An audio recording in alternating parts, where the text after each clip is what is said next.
저희는 계속해서 로마서 말씀을 가지고 함께 말씀을 나누고 있습니다. 지난주 말씀을 들으셨던 것처럼 로마서는 크게 두 부분으로 구분됩니다. 로마서 1장부터 11장까지와 12장부터 16장까지 이렇게 구분이 됩니다. 앞부분 로마서 1장부터 11장까지는 우리가 믿음으로 의롭게 된다라고 하는 복음에 대한 말씀이 가득하고, 12장부터 마지막 16장까지는 그 복음을 믿고 새롭게 된 하나님의 자녀들이 어떻게 살아가야 하는가라고 하는 것을 12장부터 말씀하고 있습니다. 지난주 본문이었던 로마서 12장 1절 말씀이 가장 핵심되는 구절인데요. 우리 다시 한번 같이 읽었으면 좋겠습니다. 같이 한번 읽겠습니다. 시작. 그러므로 성도 여러분, 나는 하나님의 자비로서 여러분에게 권합니다. 여러분의 몸을 하나님을 기쁘시게 하는 거룩한 살아있는 제물로 드리십시오. 이것이야말로 여러분이 마땅히 드려야 할 영적인 예배입니다. 아멘.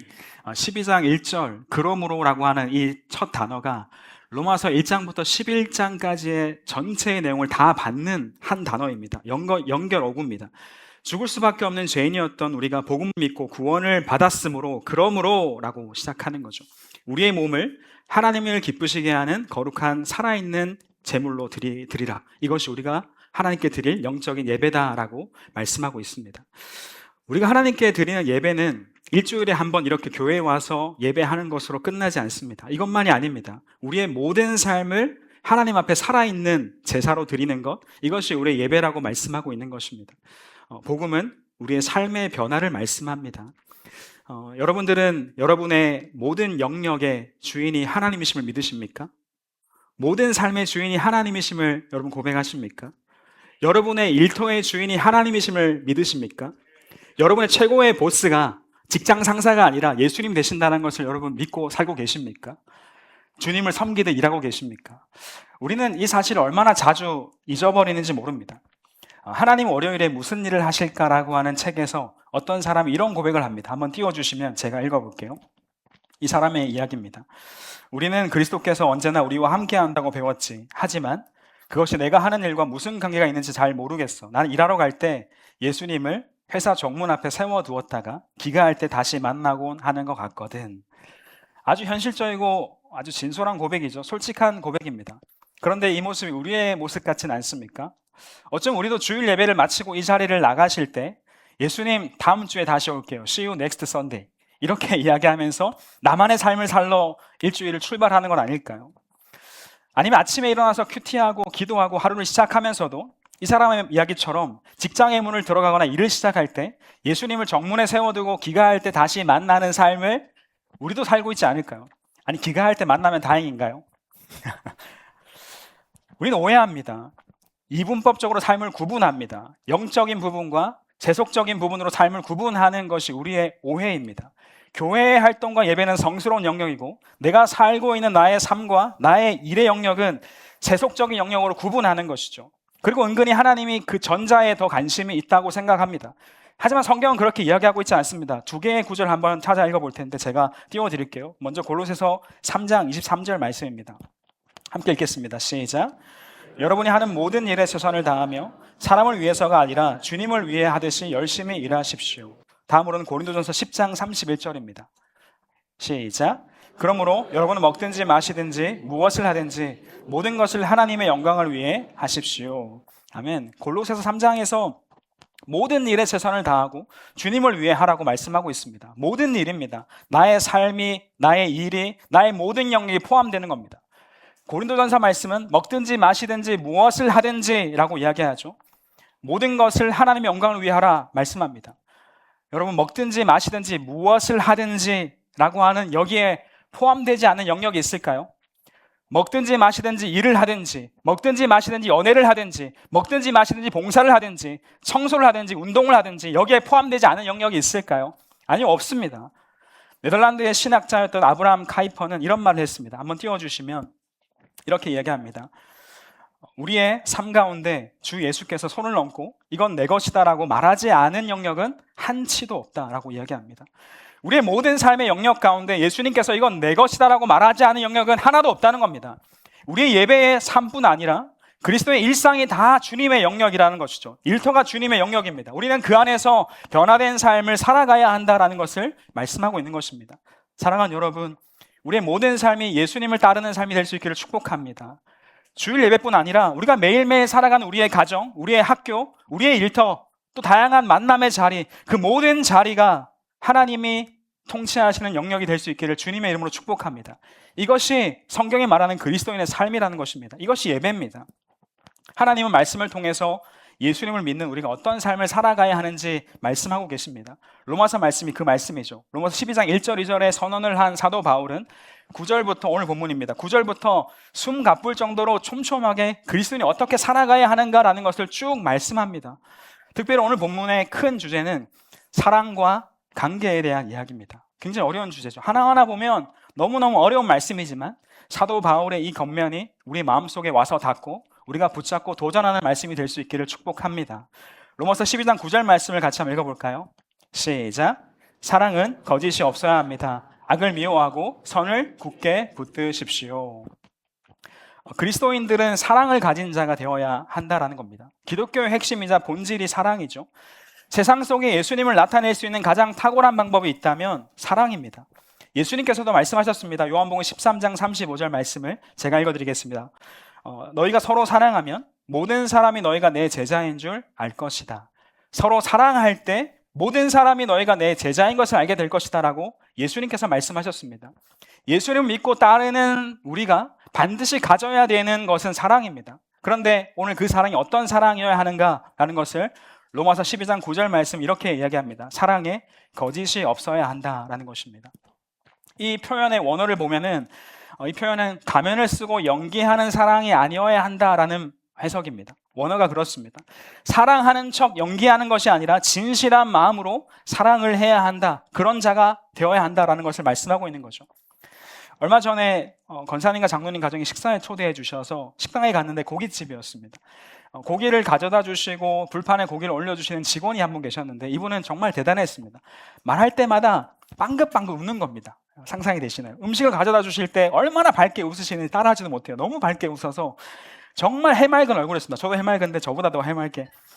그런데 문제는 웃기는 잘 웃으시는데 크게 저희에게 관심이 없는 듯해 보였습니다. 웃는 것은 제가 볼 때 전국 1등입니다. 우리 권사님도 웃는 것으로 상 줘야 된다고 막 칭찬했습니다. 그런데 고기는 잘 굽지 못하셨고 여러 가지 부족한 것도 참 많으셨는데 그러나 아주 사랑이 가득한 표정이었습니다. 이름하여 학습된 웃음. 학습된 친절과 사랑이 완전 몸에 배어있는 일꾼이셨습니다. 대단해 보였습니다. 그러나 큰 감동은 없었습니다. 어쩔 수 없이 얼굴에 가면을 쓰고 있는 그 모습을 보면서 얼마나 힘드실까 안쓰러워 보이기도 했습니다. 요즘에도 계속되고 있는지 모르겠는데요. 우리가 콜센터에 전화를 걸면 상담원들이 이렇게 말하는 거 들어보셨습니까? 사랑합니다 고객님, 상담원 이종실입니다. 무엇을 도와드릴까요? 들어보셨습니까? 사랑합니다 고객님. 소화기 너머에서 가면을 쓰고 사랑합니다 라고 말하는데 혹시 가슴이 설레었던 분이 계신가요? 물론 처음 고백받은 분들은 좀 설렌다 하더라고요. 아니 언제 봤다고 사랑한다고 할까요?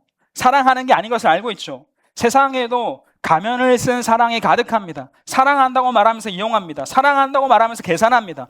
친절하지만 진심은 없습니다. 제가 지난주에 일본에 잠깐 다녀왔는데 일본 사람들이 굉장히 친절한 거 알고 계시죠?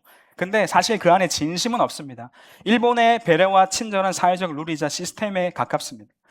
제가 이 설교의 자리에서 사랑하는 성도 여러분이라고 말할 때 여러분은 저의 진심을 느끼십니까? 진심이긴 하거든요. 아직 영성이 많이 부족해서 느끼지 못하시죠? 사실 저는 사랑한다는 말이 진짜이긴 하지만 얼마나 교회 안에서 이 말이 습관적인 멘트처럼 많이 쓰이는지 모릅니다. 사도 바울은 우리에게 이런 사랑의 모습을 이야기하는 것이 아닙니다. 무대에서 연기하는 사랑이 아니라 진실한 사랑이 우리 안에서 일어나야 한다는 것을 말씀하고 있는 것입니다. 하나님께서 원하시는 사랑은 진실한 마음으로 사랑하는 것입니다. 우리 교회 공동체가 복음을 믿고 변화되어서 가져야 되는 사랑은 거짓 없는 사랑, 진실한 사랑입니다. 저는 제이플로우 처치의 목회자와 성도들이 거짓 없는 이 진실한 사랑을 가진 공동체가 되기를 주님의 이름으로 축복합니다. 가식이 아니라 가면이 아니라 진실한 사랑이 넘치는 공동체가 되기를 간절히 원합니다. 우리 이제 사랑이 있는 척 한번 해보자라는 게 아닙니다. 물론 훈련된 웃음 중요하죠. 필요할 때가 있습니다. 웰컴팀은 고깃집 그 아줌마처럼 웃으면 좋습니다. 그러나 그 훈련된 웃음은 잠깐입니다. 머지않아 다 드러납니다. 결국 거짓 없는 사랑이 남게 되는 거죠. 우린 종종 거룩한 가면을 쓰고 교회를 다닙니다. 친절한 신앙인의 가면을 씁니다. 마음 깊은 곳에서는 상대방을 비난하기도 하고 판단하기도 하고 마음에 들지 않아 불편해하면서도 만나면 미소를 짓기도 하죠. 인사를 합니다. 물론 이게 나쁜 건 아니죠. 좋은 것도 아닙니다. 사랑의 말은 많이 합니다. 우리가 또 많이 하는 말, 기도할게요 라고 해놓고 얼마나 기도하지 않았는지 한번 세워보실 수 있는 분 계십니까?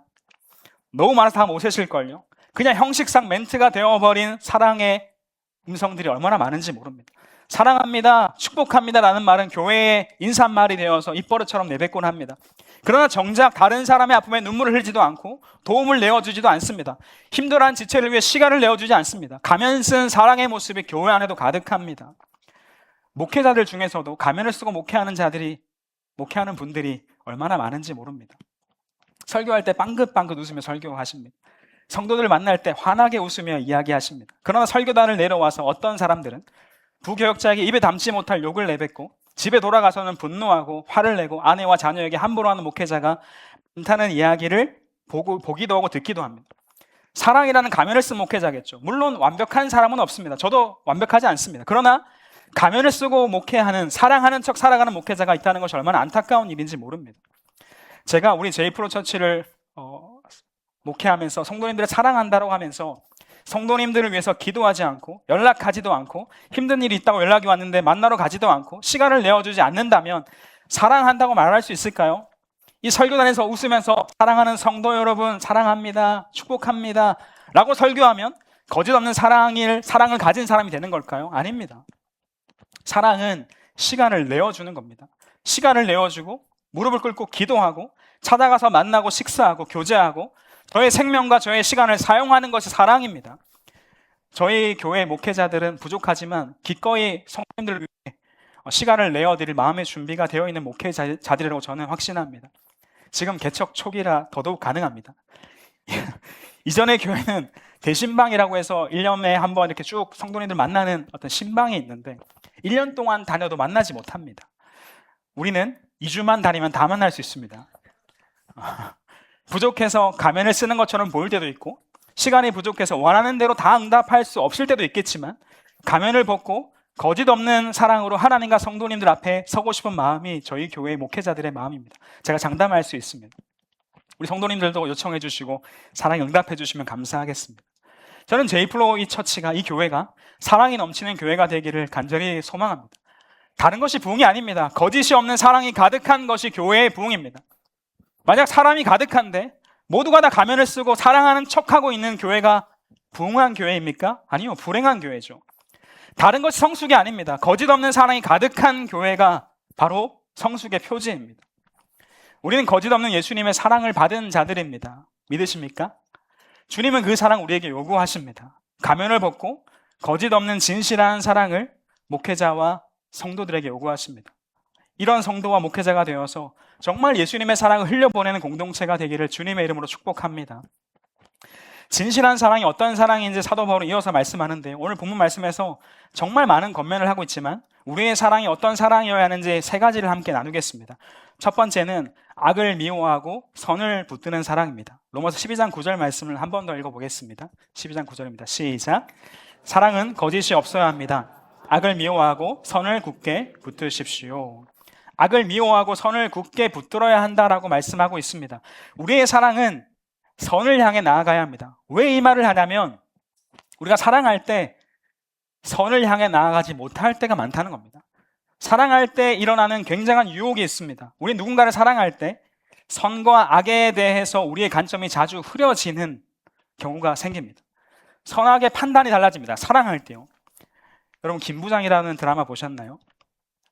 저만 봤나요? 엄청난 스토리가 있지만 어떤 면에서 보면 자녀를 사랑하는 아빠들의 이야기라고 할 수 있겠죠. 이 두 아이의 아빠가 자신의 딸을 지키기 위해서 무슨 짓이라도 하는 것을 너무나 잘 보여줍니다. 한 아빠는 건설회사 회장인데 그 딸이 홧김에 김 부장이라고 하는 북한 공작원 출신의 인간병기였던 그 딸의 머리를 벽돌로 쳐버립니다. 죽은 줄 알고 이 사실을 수습하기 위해서 얼마나 악한 짓을 많이 저지르는지 모릅니다. 이 사실을 알게 된 힘 있는 건설회사 회장, 이 주회장, 아빠는 딸을 무척 사랑합니다. 굉장한 부를 가지고 있고 능력을 가지고 있고 정치력도 있는 사람입니다. 이 사람 원래도 악한 사람이지만 그 사랑한다는 것 때문에 얼마나 수많은 악한 짓을 더 많이 저지르는지 모릅니다. 굉장히 멋있게 나오는 김 부장도 딸을 너무너무 사랑합니다. 소간지라고 하죠. 소지섭, 소간지. 왜 소간지 나이가 들어도 멋있는 걸까요? 도전을 받았습니다. 이 김 부장도 마음이 선한 사람이지만 딸을 찾기 위해서 복수를 하게 되는데 다 때려부수고 다 패버리고 다 죽여버립니다. 판단이 흐려지는 거죠. 이처럼 사랑할 때 우리가 선과 악에 대한 관점이 흐려진다는 겁니다. 내가 사랑하는 사람이 잘못을 범하면 판단이 달라집니다. 바뀝니다. 사랑에 빠지면 사랑하는 사람의 고민이 나의 고민이 되고 그 사람의 행복도 나의 행복이 됩니다. 너무 좋은 일이죠. 그런데 여기에서 사랑하는 사람에게 꼭 필요한 것을 주기보다 사랑하는 사람이 기뻐하는 것을 주고 싶은 유혹에 빠지게 된다는 겁니다. 이해가 되시죠? 꼭 필요한 걸 줘야 되고 선한 걸 줘야 되는데 그 사람이 기뻐하는 것을 주려고 하는 유혹에 빠진다는 겁니다. 그게 죄가 된다고 해도 한다는 거죠. 연인은 서로의 기쁨을 위해서 선과 악의 판단이 달라집니다. 부모들은 자녀들의 눈물을 흘리는 것을 보면 선과 악에 대한 판단이 달라집니다. 결국 사랑한다는 것 때문에 또 그 사람을 위해서 죄의 자리를 선택하고 악을 선택할 때가 있다라는 거죠. 여러분, 사랑은 불의와 악을 눈감아주는 것이 아닙니다. 진정한 사랑은 죄와 악 앞에서는 거룩한 분노를 느끼고 단호히 밀어내야 되는 것이고 선을 붙잡고 진리로 붙들어주는 것이 사랑입니다. 자녀가 잘못된 길을 가고 악한 일을 저지르는데 사랑한다라는 이유로 그냥 두면 그 자녀를 완전히 망치고 마는 것이죠. 목회자도 그렇습니다. 성도가 잘못된 길을 가고 악한 일을 저지르고 죄악의 길로 가는데 사랑한다는 이유로 아무런 말도 하지 않는다면 이게 사랑하는 걸까요? 성도를 위하는 목회자는 될 수 없을 겁니다. 사랑은 무조건 좋은 게 아닙니다. 사랑은 모든 것을 눈감아주는 게 아닙니다. 진짜 사랑은 악을 미워하고 선을 굳게 붙잡는 거룩한 분별력을 가진 사랑이 진정한 사랑이 되는 것입니다. 저 여러분을 사랑합니다. 목회자들이 잘못된 길을 걷지 않고 우리 성도님들이 잘못된 길을 걷지 않고 진리를 따라가도록 저희도 깨어 있겠습니다. 그리고 말씀으로 권면하고 기도하겠습니다. 여러분들도 선을 굳게 붙잡는 성도들이 되셔서 서로가 서로를 진리 앞으로 이끌어주는 공동체가 될 수 있기를 주님의 이름으로 축복합니다. 이 사랑으로 우리 자녀들을 진리 가운데로 인도하는 부모가 되시기 바랍니다. 결국 선하신 하나님 앞으로 나아가게 하는 것이 사랑이라는 것을 기억할 수 있기를 간절히 원합니다. 두 번째, 참된 사랑은 가족의 사랑입니다. 로마서 12장 10절 말씀을 읽겠습니다. 시작. 형제 자매를 사랑하듯이 서로로 사랑하며 자신보다 남을 더 존경하십시오. 아멘. 사도 바울은 그리스도의 사랑에 대해서 말하면서 형제 자매를 사랑하듯이 서로를 사랑해야 된다라고 말씀하고 있습니다. 우리의 삶에서 가장 큰 사랑이 있다면 가족의 사랑이 아닐까요? 앞서 김 부장 얘기했지만 자녀를 사랑하는 사랑이 얼마나 큰지 모릅니다. 우리 가족의 사랑, 자녀를 사랑하는 사랑, 부모님을 사랑하는 사랑, 형제를 사랑하는 사랑이 우리가 살아가는 삶의 자리에서 아마 가장 큰 사랑이라고 할 수 있을 겁니다. 이 가족 관계는 가장 기초적이고 본질적인 관계이기 때문에 서로의 가치관이 다르고 어떤 양식들이 달라도 그 끈이 끊어지지 않습니다. 사도 바울은 우리 가운데 말씀합니다. 가족을 사랑하는 그 사랑으로 서로 사랑하라라고 권면하고 있습니다. 교회는 가족입니다. 믿으세요? 동의하지 않는 표정이시지만 설명해 볼게요. 교회와 공동체는 한 하나님을 아버지로 모시고 살아가는 형제 자매입니다. 아멘이죠. 가족입니다. 육적인 혈연 관계는 아니죠. 육적인 혈연으로 묶인 공동체는 아니지만 예수님의 피를 힘입어서 한 성령 안에서 다시 태어난 영적인 가족이 바로 교회 공동체입니다. 혈통보다 더 진한 예수 그리스도의 보혈로 새롭게 된 형제 자매이고 가족이라는 말이죠. 저도 어렸을 때부터 교회를 모태신앙으로 다녔는데 가족이 되어서 함께 했던 분들이 많이 기억납니다. 교회를 가면 사랑으로 맞이해 주신 선생님들이 계셨고 그때는 교회들마다 집집마다 구역 예배를 드리는 때였는데 집에서 구역 예배를 드렸습니다. 집사님, 권사님, 저의 가족이 되셔서 얼마나 많이 사랑해 주시고 챙겨 주셨는지 기억이 납니다. 그리고 제가 장성에서 신학교 기숙사에서 공부할 때 진짜 형처럼 동생처럼 챙겨주고 사랑해주고 기도해줬던 형들이 참 많았습니다. 부모님 해외에 계셨지만 그들은 저의 가족이었습니다. 방학 때마다 전도 여행을 다니고 복음을 전하러 다니고 예배하러 다니면서 얼마나 울고 많이 웃었는지 모릅니다. 영적인 가족이었습니다. 그들이 있어서 참 많이 성장했습니다. 또 신대원에 와서는 신학대학원에 와서는 저희 반에 한 100명 정도가 저희 동기의 한 반으로 있었는데 솔직히 다 가족은 아니죠. 100명이 무슨 다 가족이겠습니까? 한 10명 정도가 뭉쳐서 자전거도 타고 음식도 먹고 놀고 기도하고, 기도는 많이 안 했지만 서로 챙겨주고 사랑을 나누는 형과 친구들이 많았습니다. 그들이 가족이었습니다. 그 중에서도 우리 이영호 목사님과 어느 순간부터 가깝게 지나게 되고 수업도 같이 듣게 되고 함께하게 되었는데 가장 가까운 형제가 됐습니다. 14년째 가장 친한 친구이자 가족이 되어 함께하고 있습니다. 작년에 저희 어머니가 희귀병이 발견되어서 어려운 가운데 있을 때 제가 기도 부탁하려고 가장 먼저 전화를 했습니다. 영호 목사님이 전화했더니 조금 있다가 영호 목사님이 카카오톡 계좌로 100만 원을 보내는 겁니다. 그리고 문자로 이렇게 얘기합니다. 치료비에 조금이라도 보태라고. 많이 못 보내서 미안하다라는 문자였습니다. 그리고 한마디 덧붙였는데 이때를 위해 가지고 있던 난로를 팔았다라고 했습니다. 그러면서 목사님이 했던 말이 제 가슴에 남아있습니다. 너희 어머니면 내 어머니지. 어머니 잘 챙겨드려. 이렇게 문자로 보냈습니다. 물론 어려운 형편의 준 걸 알기 때문에 100만 원 수치 거부했습니다. 네. 하지만 어려움에 함께해주고 기도해주는 가족이 있다는 마음이 들어서 얼마나 기쁘고 감사했는지 모릅니다. 저도 참 따뜻한 사람이지만 영호 목사님 참 따뜻한 사람입니다. 이 외에도 서울드림교회 영락교회를 거쳐오면서 가족이 되어준 우리 권사님 집사님들 그리고 제자들이 얼마나 많이 있었는지 모릅니다. 자리마다 찾아가는 그 시기마다 신앙생활하는 그 교회마다 영적인 가족이 있어서 어린아이 이종실이 목회자 이종실로 자라올 수 있었다는 것을 저는 확신합니다. 저는 이제 우리 제이플로우 처치 성도들이 저의 가족입니다. 우리 제이플로우 처치 가족 공동체가 될 수 있기를 정말 간절히 소망합니다. 우리는 주 안에서 한 가족입니다. 아멘 한번 해주시죠. 우리 플로우 공동체의 사랑이 깊어져서 가족의 사랑으로 서로를 사랑하고 챙겨주고 기도해주는 공동체가 되기를 간절히 원합니다. 저는 제이플로우 처치에 자라난 다음 세대가 좋은 형, 좋은 누나, 이모, 삼촌, 할머니의 사랑을 듬뿍 받고 자라나는 그런 가족 공동체가 되었으면 좋겠습니다. 우리 주찬이 주화부터 해서 제 아들, 우리 영호 목사님 아들 시원이, 채원이, 로한이, 기훈이, 유원이 우리 다 제이플로우 처치 다음 세대에게 좋은 가족이 되어주시기를 부탁드립니다. 그럼 이들이 반드시 예수님의 사랑으로 든든하게 예수님의 사람으로 자라나게 될 줄 저는 믿습니다. 보석 같은 믿음으로 공동체의 사랑을 받고 자라나게 되는 것입니다. 이어서 나오는 사도 바울의 겉면들은 너무너무 어렵고 힘든 겉면들이지만 이 가족의 사랑으로 서로를 사랑한다면 사도 바울의 겉면이 어렵지 않게 이해가 되고 받아들일 수 있다는 것을 확인할 수 있습니다. 간단하게 한번 볼까요? 로마서 12장 10절 말씀 띄워주시면 형제 자매를 사랑하듯 서로 사랑하며 자신보다 남을 더 존경하십시오라고 말하죠. 가족의 사랑으로 사랑한다면 나보다 남을 더 존경할 수 있습니다. 더 아끼는 거 가능합니다. 귀하게 여길 수 있고 손해볼 수도 있습니다. 로마서 12장 12절 소망을 가지고 기뻐하십시오. 환난 속에서도 잘 참으십시오. 꾸준히 기도하십시오. 가족의 사랑이 서로에게 있다면 관계의 어려움 속에서도 그 환난을 참고 기도할 수 있습니다. 인내할 수 있고 서로를 용납할 수 있습니다. 12장 13절 성도들에게 필요한 것을 나눠주십시오. 나그네를 후하게 대접하십시오. 가족의 사랑이 있다면 서로에게 필요한 것을 왜 나눠줄 수 없겠습니까? 대접할 수 있습니다. 나눠줄 수 있습니다. 내 것을 내어줄 수 있는 사랑을 베풀 수 있습니다. 어떤 분들은 마음속으로 이렇게 반문하시겠죠. 솔직히 피 한 방울 안 섞였는데 무슨 가족처럼 사랑합니까? 성격도 안 맞고요. 가치관도 안 맞아요. 몇십 년 남으로 살았는데 어떻게 가족이 됩니까? 아니, 저 인간이 나한테 한 말이 있는데 가족이 될 수 있나요? 성격이 너무너무 다른데 가족이 될 수 있나요? 성경이 너무 무리한 거 요구하는 거 아닙니까? 지극히 당연하고 솔직한 질문입니다. 우리의 인간적인 상식과 감정으로는 불가능한 일일 수 있습니다. 그러나 여러분의 가족을 한번 보십시오. 여러분의 가족은 늘 만날 때마다 기쁘고 사랑스러워서 가족입니까?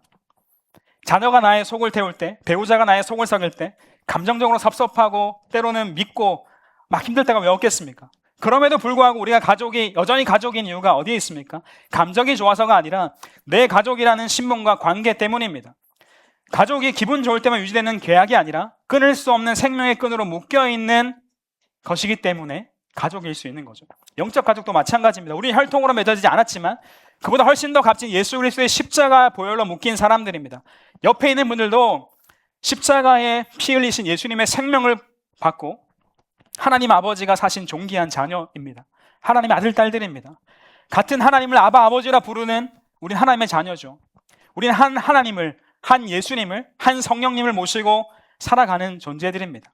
아마 우리 영적인 DNA를 검사해보면 우리는 하나님 안에서 완벽한 친형제, 친자매일 겁니다. 그래서 가족처럼 사랑해야지 라고 하는 것도 사실은 그래도 쉽지 않죠. 감정을 지어 짜내며 사랑해야 된다는 말이 아닙니다. 가면을 쓰면서 사랑하자라는 말도 아닙니다. 우리 가족이 된다는 것 우리의 힘으로 안 됩니다. 어떻게 가능할까요? 바울이 관계에 대한 이야기를 쭉 하다가 갑자기 등장하는 한 말씀이 등장하는데 로마서 12장 11절 말씀입니다. 같이 한번 읽어볼까요? 시작. 성령으로 달구어진 마음을 가지고 주님을 섬기십시오. 사랑과 관계에 대한 이야기를 하다가 갑자기 성령으로 달구어진 마음을 가지고 주님을 섬기라 라는 말씀이 던져집니다. 왜 여기에 갑자기 이 말씀이 들어갔을까요? 이 모든 사랑이, 지금 말하는 사도 바울이 말하는 사랑이, 하나님이 요구하시는 사랑이 우리의 힘으로 되지 않고 성령의 능력으로 가능하다라는 말씀이지 않을까요? 성령으로 달구어진 마음을 가지고 주님 앞에 나아갈 때 이 사랑이 가능하다는 것 아니겠습니까? 관계적으로 어려움을 만나고 나와 맞지 않는 사람이 있을 때 그냥 손절하고 공동체를 떠나는 것이 아니라 우리는 이렇게 기도해야 됩니다. 주님, 내 힘으로는 저 지체를 품을 수 없습니다. 그러나 주님이 맺어주신 내 형제에게, 내 안에 계신 성령님 나를 도와주십시오. 예수님의 사랑으로 바라보게 해주십시오. 기도할 때 우린 성령님의 도우심으로 말미암아 우리의 본성을 뛰어넘는 사랑이 우리 가운데 부어진다는 것을 느끼게 될 줄 믿습니다. 마지막 세 번째는 참된 사랑은 원수를 품는 사랑입니다. 점점 도가 지나쳐지죠. 로마서 12장 19절 20절 말씀을 같이 읽겠습니다. 시작. 사랑하는 여러분, 여러분이 직접 원수를 갚지 말고 하나님의 진노에 맡기십시오. 성경에 이렇게 기록되어 있습니다. 주님께서 말씀하시기를 원수 갚는 것이 나에게 있으니 내가 갚을 것이라. 여러분 이렇게 하십시오. 원수가 먹을 것이 없어 굶고 있으면 먹을 것을 주고 목말라 하면 마실 것을 주십시오. 그렇게 하는 것은 그의 머리 위에 숯불을 쌓는 것이기 때문입니다. 세상의 법칙은 눈에는 눈, 이에는 이입니다. 내가 당한 대로 갚아줘야 되죠. 아니 그보다 더하게 갚아줘야 됩니다. 그래야 마음이 풀립니다. 내가 한 대 맞으면 두 대로 갚아줘야 마음이 풀리죠. 모욕을 당하면 더 큰 모욕을 줘야 이기는 것처럼 느끼는 것이 우리의 모습입니다. 우린 복수를 굉장히 통쾌해야 합니다. 앞서 김 부장 말씀드렸는데 딸을 찾기 위해서 이 김 부장이 복수극이 시작되죠. 찾아갑니다. 폭력이 시작됩니다. 못된 양아치와 건달들이 얻어 터지죠. 이 대단한 이 인간 병기한테는 그 누구도 당하지 못합니다. 우리는 어떻습니까? 희열을 느끼지 않습니까? 또 저만 그런가요?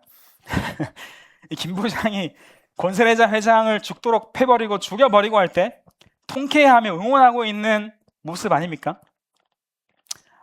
악인을 향한 복수와 응징이 시작될 때 마음이 아프지 않고 통쾌해야 합니다. 왜냐하면 복수하는 것, 악한 자가 벌을 받는 것에 대해서 기뻐하는 것이 인간의 마음이기 때문입니다. 가만히 그냥 당하고만 있으면 바보라고 생각합니다. 이게 우리의 마음이죠. 그런데 여러분 사도 바울은 충격적인 선언을 합니다. 직접 원수를 갚지 마라. 로마서 12장 17절에는 아무에게도 악을 악으로 갚지 마라고 말합니다. 여기까지는 그렇다고 칩시다. 그런데 더더욱 충격적인 건 뭐냐면 핍박하는 자들을 축복하라 말하고 있고 원수가 굶고 있으면 먹을 걸 주고 목말라면 마실 것을 주라고 말씀합니다. 아니 여러분 이게 말이나 됩니까? 내 손으로 원수를 갚지 않는 것도 속이 분해서 미쳐버리겠는데 축복하라고요? 원수에게 먹을 걸 주라고요? 좋은 걸 주라고요? 섬기라고요?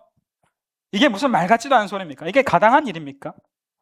제 아들이 초등학교 저학년일 때 학교에서 다른 친구에게 목 졸림을 당해서 목에 상처가 나서 왔습니다. 그때 제가 뭐라고 했을까요? 시원아 너는 크리스찬이잖아. 목사 아들이잖아. 원수를 직접 갚지 말거라. 그 아이에게 더 잘해줘라 라고 했을까요? 아니면 너무 화가 나서 시원아 너 가만히 있었어? 너도 목을 졸랐어야지. 아니 그 손을 내리쳤어야지. 만만하게 보지 못하게 밀쳐버렸어야지. 아빠 학폭에 신고해버릴 거야. 어디서 이 못된 녀석이. 물론 신고하지 않았습니다. 부모에게 연락도 하지 않았어요. 그리고 아들에게 이렇게 했습니다. 시원아 연습해봐. 목 조르면 내리치는 거야. 내가 조르고 아들은 치는 연습을 얼마나 많이 했는지 모릅니다. 하지마. 그리고 근처에 있는 주짓수 도장에 등록했습니다. 이게 우리의 수준 아닙니까? 원수를 갚지 말라고요? 아니 가능한가요?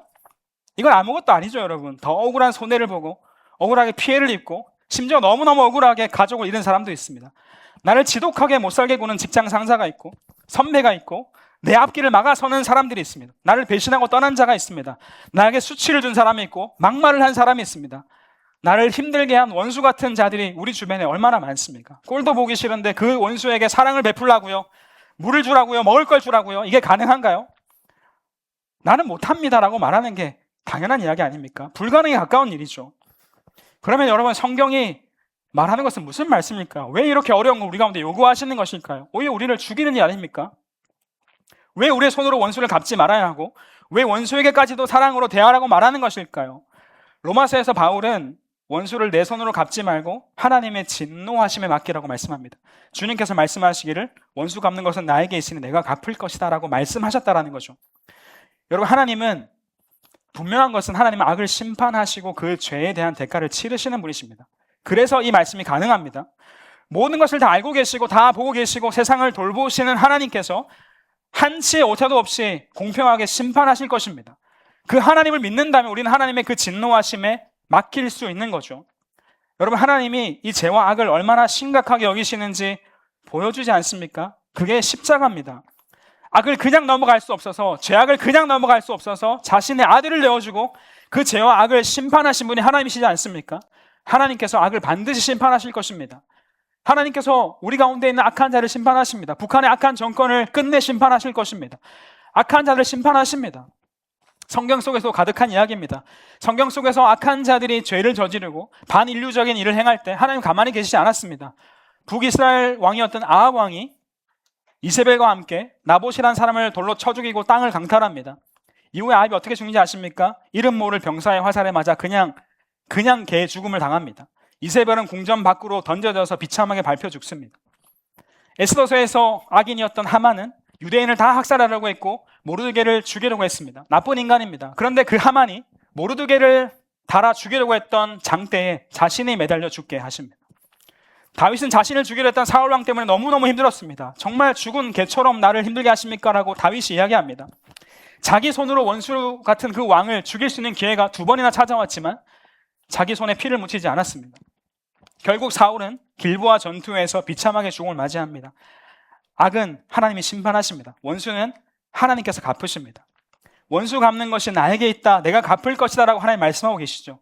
그래서 저도 억울한 일이 생기면 자주 기도합니다. 하나님 너무 억울해요, 분해요, 속상해요, 하나님 갚아주세요. 하나님 심판해주세요. 무슨 말이죠? 심판해주세요. 하나님 저 인간 정리해주세요. 다 들어주시지 않지만 내가 내 악으로 악을 갚지 않고 하나님께 토로하면 하나님께서 멀지 않게 마음을 다스려 주시는 것을 경험하게 됩니다. 그리고 내가 안다라는 말씀 한마디면 하나님을 믿고 다시 분노의 자리에서 일어나게 되고 자유함을 누릴 수 있게 되는 존재로 변화되게 된다는 겁니다.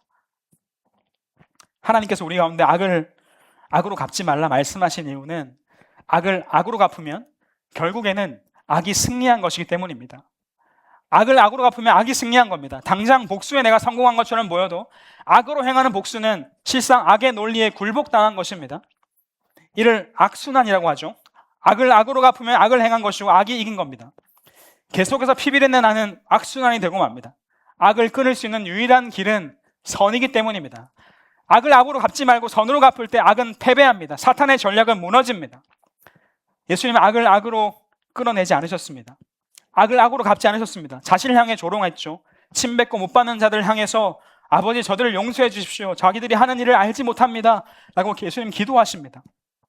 십자가 죽음이라고 하는 선을 행하시면서 악을 완전히 끊어버리신 분이 예수님이십니다. 우리가 악을 악으로 갚으면 그것으로 끝나지 않고 계속해서 사단이 파놓은 파멸의 늪에 빠져들게 되고 결국 우리의 영혼마저 악에게 집어삼킴을 당하게 되는 거죠. 복수하지 않으면 못 견딜 것 같지만 복수를 하면 우리 영혼이 바닥을 치면서 견디지 못하는 상황에 이르게 된다는 겁니다. 성경은 우리가 원수에게 악을 행하지 않고 선을 행하면 그의 머리에 숯불을 쌓는 것이다 라고 이렇게 얘기합니다.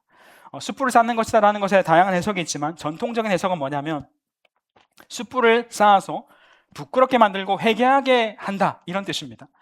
악을 악으로 갚았을 때는 절대로 일어날 수 없는 일입니다. 회개의 역사가 우리가 선으로 갚을 때 회개의 역사가 일어나게 된다는 거죠. 한국 교회사에서도 말도 안 되는 사랑의 사건이 있었습니다. 사랑의 온자탄이라고 하는 손양원 목사님이라고 들어보셨죠? 1948년에 여순 사건 당시에 손양원 목사님 2 아들이 있었는데 동인과 동신입니다. 그때 좌익 청년이었던 안재선이라고 하는 사람에게 이 2 아들이 총살당합니다. 순교합니다. 부모로서 자식이 억울하게 죽임을 당한 것이 얼마나 가슴이 찢어지는 일입니까? 피눈물이 나는 일이죠. 그 살인범이 계엄사령부에 체포돼서 곧 총살당할 위기에 처했다라는 소식을 듣습니다. 그때 손양원 목사는 어떻게 하셨을까요? 내 아들을 죽인 놈이니까 당장 사형시켜라 하며 복수를 외치셨겠습니까? 손양원 목사님은 간곡히 탄원했습니다. 그 청년을 사형시키지 말고 살려주십시오. 그리고 내 양아들로 삼게 해주십시오. 말도 안 되는 일이죠. 딸조차 이해되지 않아서 아버지께 울부짖었습니다. 아버지, 원수를 용서하는 것만도 힘든데 어떻게 두 오빠를 죽인 원수를 내 오빠 아버지의 아들로 삼는단 말입니까? 그때 손양원 목사님이 딸의 손을 잡고 눈물을 흘리며 이렇게 말씀하셨습니다. 동희야, 성경을 보아라. 원수를 사랑하라 하지 않았느냐? 내가 저 청년을 그냥 용서하고 내버려 두면 절반의 사랑밖에 되지 않는다. 저 아이를 살려내어 내 아들로 삼고 예수 믿게 하여 구원받게 해야 비로소 온전한 사랑이지 않겠느냐, 이렇게 얘기합니다. 결국 손 목사님의 눈물의 탄원으로 안재선은 사형 직전에 풀려납니다. 손 목사님 집으로 안재선이 오게 되고 양아들이 되죠. 안재선은 자신을 아들이라 부르면서 먹여주고 눈물로 기도해주는 손양원 목사님의 사랑에 완전히 무너집니다. 이 일이야말로 그의 머리 위에 떨어진 가장 뜨거운 회개의 숯불이었습니다. 안재선은 평생 눈물로 회개하며 살았습니다. 그리고 그의 아들 안경선이 태어나는데 아버지를 대신해서 목회자가 돼서 복음을 전하는 사람으로 걸어가게 됩니다. 악을 악으로 갚아서 총살시켰으면 그건 또 하나의 피비린내 나는 비극으로 끝났을 겁니다. 그러나 손양원 목사님이 칼 대신 사랑을 내밀었을 때 살인자는 하나님의 아들이 되었고 악의 사슬은 영원히 끊어졌습니다. 로마서 12장 마지막 결론으로 말씀합니다. 21절 말씀을 같이 읽겠습니다. 시작. 악에게 지지 말고 선으로 악을 이기십시오. 악에게 지지 말고 선으로 악을 이기라 말씀합니다. 악을 이길 수 있는 것은 악이 아니라 선입니다. 영혼을 구원할 수 있는 것은 원수를 향해 행하는 선이고 축복입니다. 여러분, 저는 이번 주 설교가 준비가 굉장히 힘들었습니다. 늘 힘들었지만 이번 주는 더욱 힘들었습니다. 그 이유가 뭘까요? 여러분, 성경 말씀 본문이 어려우면 원어를 찾아보고 다른 성경 번역을 비교해보고 신학자들의 주석을 찾아보면 말씀은 이해할 수 있습니다. 난해한 본문도 설득력 있는 신학자들의 해석을 찾아보면 됩니다. 본문 말씀이 어려워서 힘들었던 것이 아닙니다. 말씀 앞에 내 자신을 비춰봤을 때 설교한 내 자신도 살지 못하는 말씀을 마주하고 그냥 혼자 묵상하고 기도하는 게 아니라 이 말씀을 성도들에게 전하고 도전해야 된다라고 하는 이 현실이 정말 어렵게 다가왔습니다. 자기도 못하는 말씀을 전하는 말씀에 무슨 힘이 있습니까? 무슨 능력이 있습니까? 그리고 이 말씀을 풀어가면서도 한쪽 마음에서는 여전히 하나님 이거 너무 무리한 요구 아닙니까? 라는 마음이 계속 있었습니다. 다른 건 몰라도 어떻게 원수를 축복하고 원수를 사랑하고 사랑을 베풉니까? 이런 마음이 계속 남아 있었습니다. 그리고 솔직한 마음으로 우리는 원수를 사랑하기 싫잖아요. 원수의 머리에 숯불이 올라간다라고 했죠. 회개하고 구원받는 게 여러분 좋습니까? 너무너무 싫은 사람도 있지 않습니까? 아니, 이 숯불이 회개하는 숯불이 아니라 그 사람을 태워버리는 숯불이면 더 좋겠다라는 마음이 가득한 게 우리의 마음 아닙니까? 원수는 그냥 처벌받아야죠 라고 생각하는 것이 우리의 마음이지 않습니까? 저의 마음이었습니다. 근데 한 가지 놓치고 있던 것이 있었습니다. 내가 바로 그 원수였다는 사실입니다. 우린 지금 아무것도 없는 것처럼 아무 일도 없는 것처럼 떳떳하게 살아가지만 우리 원래 하나님을 거역하고 죄로 인해 죽을 수밖에 없는 원수였다고요. 죄인이었다고요. 하나님 보실 때는 당장 지옥불에 던져 넣어도 할 말이 없는 심판받아야 되는 원수가 우리였습니다. 아마 지금도 하나님 우리 대해 참지 않으시면 우리 행동과 우리 말과 생각에 대해 하나님 참지 않으시면 당장이라도 멸망해야 되는 죄인이 우리들이지 않습니까? 악한 원수는 심판받아야 한다라는 논리를 펼친다면 우리가 심판을 피할 수 없는 자들 아닙니까?